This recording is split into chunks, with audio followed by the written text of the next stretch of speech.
오늘 하나님의 말씀은 요한일서 5장 1절에서 12절까지의 말씀입니다. 지난 설교 시간에도 말씀을 드렸지만 초기 기독교 사회, 교회에서는 예수님이 누구이신가에 대한 그런 기독론, 이런 신학적인 그 이론들이 아직 정립이 되지 않는 그런 시기였습니다. 때문에 여러 가지 혼합된 종교 사상이라든지 철학이라든지 그 당시에 여러 가지 이론 같은 것들이 한데 섞여서 교회 안에 침투해 오곤 했던 거죠. 그래서 그들의 세력을 확장하거나 믿는 자들을 와해시키거나 분란을 조장하거나 교회 내 여러 가지 혼란을 가중하는 일들이 잦았습니다.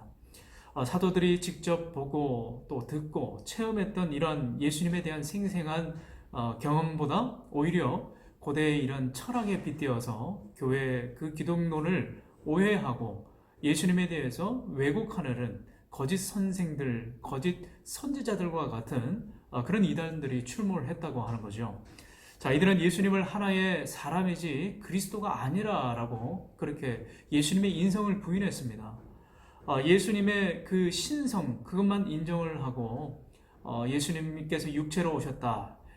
약하디 약한 어떻게 그 천한 인간의 그 육체, 그것으로 오실 수가 있는가, 그리스도가. 그렇게 하면서 예수님의 인성을 부인하게 됐던 거죠. 자, 예수님의 인성을 부인하게 되면 어떤 일이 일어나게 됩니까? 예수님의 고난당하심과 예수님께서 고통당하신, 예수님께서 사람들의 그 마음과 생각을 성경에 보면은 동정하시고 긍휼히 여기신다고 그러셨는데, 예수님께서 인간의 육체로 오지 않고서는 도저히 이런 일들을 경험할 수가 없는 거죠. 공감에 관한 모든 부분들이 사라지게 되어 있습니다. 하나님의 아들 예수님은 사람의 몸을 입고 이 땅에 오셔서 어떻게 하셨습니까? 똑같이 사람들과 함께 같은 성정을 가지시면서 같이 동거동락을 하시면서 고난당하시고 십자가에 죽기까지 많은 사람들의 박해와 모욕과 그 핍박을 견디시고 심지어 제자들의 그 배신까지도, 인간의 가장 그 약한 그런 부분들까지도 몸소 다 체험하신 분이 바로 예수님이십니다. 자, 이러한 예수님께서 인간됨을 경험하시면서 하나님의 그 보다 더 깊은 사랑, 그 사랑이 성경 말씀에 우리들에게 더 생생하게 다가오게 된다고 하는 거죠. 십자가에서 죽기까지 하나님의 그 사랑을 온전하게 이루셨다고 하는 겁니다. 자, 이러한 예수님의 인간됨, 인격으로 오셨다고 하는 부분들은 바로 이 기독교 신앙의 핵심 가운데 하나입니다. 오늘 요한은 예수 그리스도를 믿는 자마다 하나님의 사랑을 입는 자, 하나님을 사랑하는 사람이고 하나님의 계명을 지키는 자다. 그리고 그리스도 안에서 세상을 이길 수 있는 믿음을 가진 사람이라고 이야기를 하고 있습니다. 믿음을 주신다라고 이야기하고 있는 거죠. 4절 말씀입니다. 무릇 하나님께로부터 난 자마다 세상을 이기니라. 세상을 이기는 승리는 이것이니 우리의 믿음이니라. 아멘. 자, 이 세상을 살아갈 때 여러분, 믿음보다 더 중요한 것은 없습니다. 내가 세상에서 가난하고 보잘것없고 초라해 보여도 하나님께서 나를 사랑하신다고 하는 이 확실한 이 믿음만 있으면 내가 어떤 환경에 처하든지 다시 일어날 수 있는 힘과 용기를 주신다고 하는 거예요. 세상은 늘 전쟁터와 같습니다.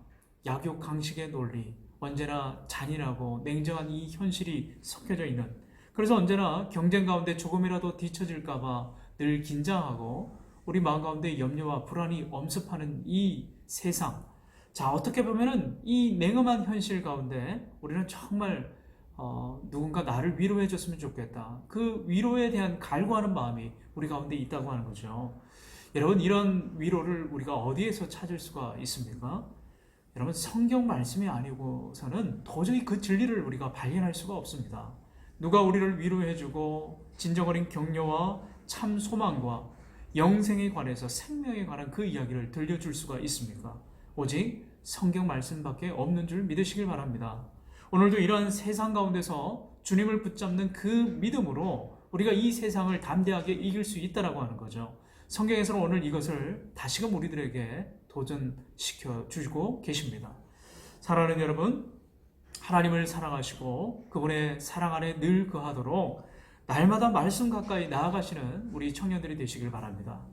말씀을 읽고 또 묵상하고 또 그 말씀을 지키는 가운데 우리 삶의 원동력과 힘이 생기게 되어 있습니다. 세상을 읽을 수 있는 원동력이 말씀 가운데 있습니다. 올 2021년도 한 해 이제 새롭게 출발하는 이 시점에 더욱 말씀 가까이 나아가셔서 주님 주시는 힘과 능력으로 이 세상을 승리하시는 우리 모든 청년들의 삶이 되시길 주님의 이름으로 축원합니다.